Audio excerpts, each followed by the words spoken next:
केरळ विधानसभेच्या निकालात काँग्रेस आघाडीला स्पष्ट बहुमत मिळाल्यानंतर तिथं आता सत्ता स्थापनेच्या हालचाली सुरू झाल्यात.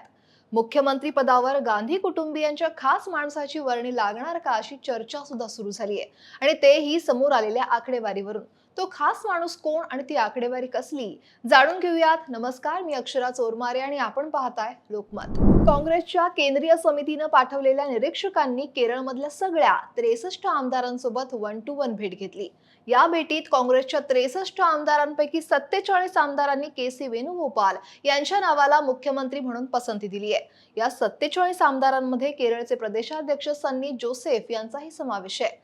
या आठवड्याच्या अखेरपर्यंत पार्टी हायकमांडकडून केरळच्या मुख्यमंत्री पदाच्या नावाची घोषणा होऊ शकते. के.सी. वेणुगोपाल हे काँग्रेसमधले एक महत्त्वाचे आणि अनुभवी नेते मानले जातात. पक्षाच्या संघटनात्मक पातळीवर त्यांचं मोठं योगदान आहे. त्यांच्याकडे काँग्रेसचे राष्ट्रीय सरचिटणीस आणि संघटन महासचिव या पदाची जबाबदारी सुद्धा आहे. 2021च्या निवडणुकीत काँग्रेस प्रणित संयुक्त लोकशाही आघाडी म्हणजेच UDFला यश मिळालं नव्हतं आणि डावी आघाडी म्हणजेच LDF न पुन्हा सत्ता मिळवलेली. त्यामुळे मुख्यमंत्री म्हणून पिनराई विजयन यांनी शपथ घेतली. पण आता काँग्रेसच्या विजयानंतर केरळमधल्या नवनियुक्त आमदारांपैकी बहुतांश जणांनी वेणुगोपाल यांच्या नावाला समर्थन देत असल्यानं या पदासाठी दुसरे प्रमुख दावेदार रमेश चेन्निथला यांना मात्र मोठा झटका बसल्याचं दिसतंय. यात IC बालाकृष्णन यांनी वेणुगोपाल आणि चेन्निथला या दोघांच्या नावाला पाठिंबा दिलाय. यात माजी विरोधी पक्षनेत्याला 8 आमदारांचा पाठिंबा मिळालाय. तर याच पदासाठी ज्यांना लोकप्रिय उमेदवार म्हणून पाहिलं जातं अशा विद्यमान विरोधी पक्षनेते म्हणजेच VD सतीशन यांना 6 आमदारांचा पाठिंबा मिळालाय. सतीशन आणि चेन्निथला या दोघांनीही निरीक्षकांची भेट घेतली आणि या पदासाठी आपला दावा सांगितलाय. खरं तर या बैठकीला वेणुगोपाल उपस्थित नव्हते. या 63 आमदारांव्यतिरिक्त अजय माकन आणि मुकुल वासनिक यांनी काँग्रेस खासदार आणि पक्षातील वरिष्ठ नेत्यांच्या पसंती जाणून घेण्यासाठी त्यांच्यासोबत स्वतंत्र बैठका घेतल्या.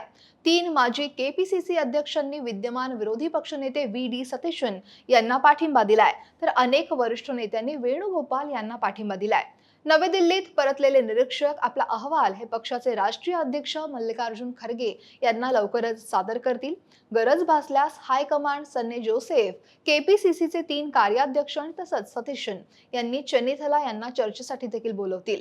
दरम्यान काँग्रेस विधिमंडळ पक्षाच्या पुढच्या बैठकीत मुख्यमंत्र्यांचं नाव जाहीर करण्याचा अधिकार खरगे यांना एकमतानं देण्यात आलाय. योग्य प्रक्रिया पूर्ण केल्यानंतर आता हायकमांड शनिवार किंवा रविवारपर्यंत पुढच्या मुख्यमंत्र्यांची घोषणा करतील आणि घोषणेनंतर 2च दिवसांच्या आत नवीन मुख्यमंत्री, काँग्रेसचे 2 वरिष्ठ नेते आणि इतर UDF घटक पक्षांच्या नेत्यांसह शपथविधी सोहळा पार पडेल असं सुद्धा सूत्रांनी सांगितलंय.